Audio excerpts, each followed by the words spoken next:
I had to kind of mourn the life that I thought I was going to have, because who thinks that, they're going to start high school with one leg in a wheelchair? I was like, I'm never going to have a boyfriend, a job, I'm never going to get married. Who's going to want to be my friend? Because in 2004, like, who knew of amputations and people with, disabilities? It just wasn't prevalent back then.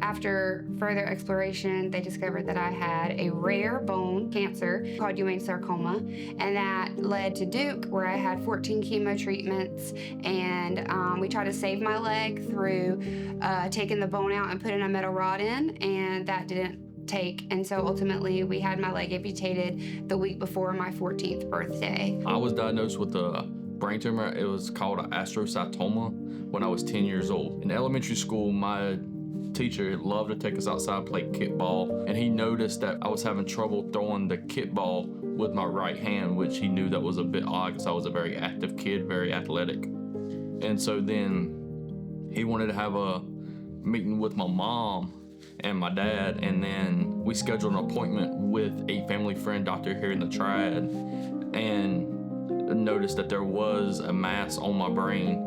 And so he wanted to refer me to a doctor at Duke Hospital as well. And so within 2 weeks from the time I was in the doctor's office in the Triad to the time I was at Duke, I was already scheduled to have a biopsy done.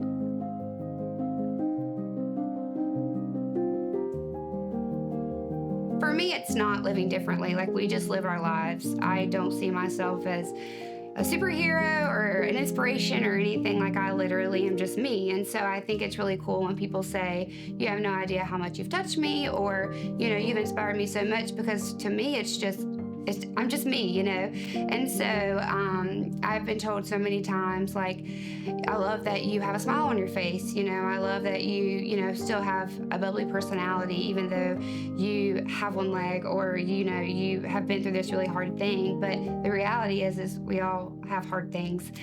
Mine is just physical, and, we still have things in life that, are hard. Like, I still have hard days where I cry or I get frustrated because I can't do something that I wish I could do a different way. So I've never let my disability stop me from being me, working, things like that. My dad instilled that into me at a very young age, that to succeed, you have to work.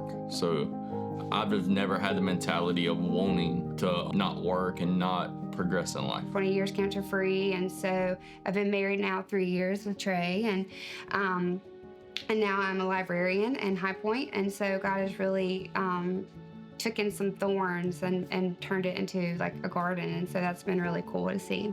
Your mind, whatever you feed it, is what you're going to do. And so it never occurred to me to be on disability. I do have people ask me often, why don't you just do disability? But for me, it's like, I'm very able to work. I enjoy my job, I enjoy my students, and I enjoy being able to make a small impact, where I am. The importance of work in the life of a believer is God's gave us, each and every one of us, a talent and an ability to honor Him with. And so I work in banking, so that's not really a glorifying job, so to speak, when it comes to the kingdom. But the way I portray myself at work and on my daily life, that is what draws people in. God has us places for a reason, and I try, by the way I speak and act, and just seeing Christ in me, they know something is different. Work is hard, and but it's necessary. And so thank you for whatever you're doing, and just knowing that God is using you through this work. And I pray that wherever you are, that you will be the light at your work.